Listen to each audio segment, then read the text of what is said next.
Channel that airs right after America's News Headquarters.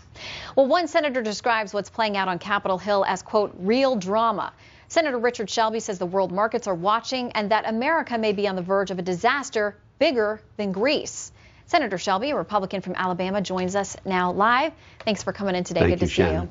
All right, what do you make of where we are right now? Because, you know, to hear that the Treasury Secretary went to the Hill with the White House with the president's proposal and that Republicans actually laughed because they didn't say that it was believable, sounds like we're nowhere.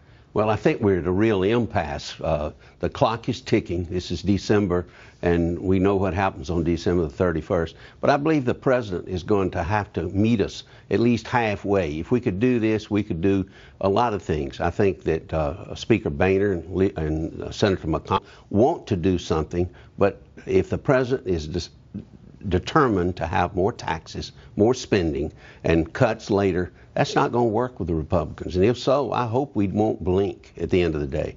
I want to play a soundbite from one of your colleagues, Senator Lindsey Graham, Republican of South Carolina. Here's what he said this morning about where we stand right now.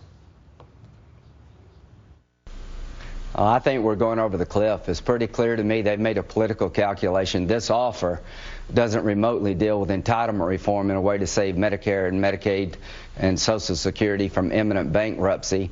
It raises $1.6 trillion on job creators that will destroy the economy, and there are no spending controls. All right, across the board, bad things are going to happen. Both sides of this equation agree. If we do go over the cliff, Senator Graham seems convinced that is what's going to happen. Well, I'm not convinced it will happen, but the road we're going down right now, it's more likely to happen, but we can avert it. But I hope the Republicans will not cave in to the Democrat demands of the president's more taxes, more spending, cuts later, because the cuts never happen.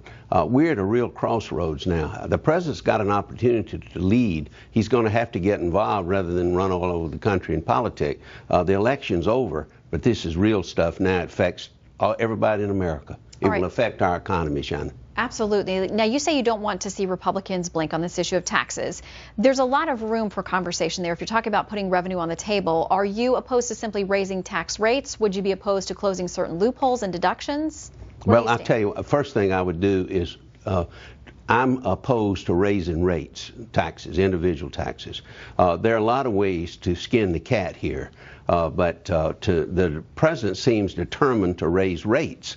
That's not going to help the economy. It seems vindictive to me. What we ought to do is try to reform our tax code and lower rates, and maybe we would have some revenue, but revenue by itself will never keep up with the spending. We've got to have some real substantive cuts. What about something like the mortgage interest deduction or charitable deductions?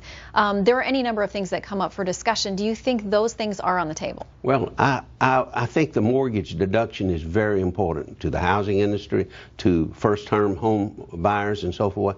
I think we ought to look at everything. Charitable deductions, you know, that helps fuel a lot of our universities, a lot of our charities. But all these things are subsidies. It's a question of what does America really want? I think they really want a good economy and jobs first. I think everyone could agree on that. Now, while I have you here, I want to ask you about some other issues that are going on. You and Ambassador Susan Rice, there's a feeling that she's absolutely on the short list for the president potentially to nominate her as Secretary of State. If that happens, she'll have to come before you in the Senate. She'll be under oath. What kind of questions would you have for her? Well, my first question to her, and I'm not on the arm of the Foreign Relations Committee, which I believe that would go before, but my question in the Senate would be, what did you know? And before you went on 5 shows that morning, where did this information come from? Because whatever she testified to, didn't testify, spoke to that morning, was blatantly wrong. And maybe she's got an answer to it, but I think she's got a lot of answers to come forth with. And do you think that she would be able to get through the Senate? I don't know. I think right now that's it's troubling. Her nomination is troubling to me, but it's troubling to a lot of other people. I think everybody ought to have a fair hearing, but we should not rubber stamp anybody's appointment.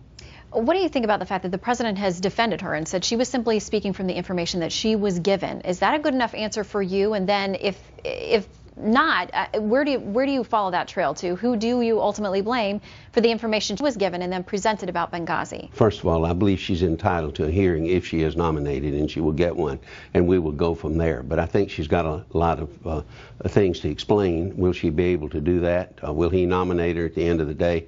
I don't know, but there are a lot of questions that we don't know the answers to yet on Susan Rice's performance on TV that Sunday. Well, we'll see if she is indeed nominated and the Senate has that opportunity. Absolutely. Senator Shelby, we appreciate your time on all these topics. Shannon. Good to see you. Thank you. All right, Fair and Balanced,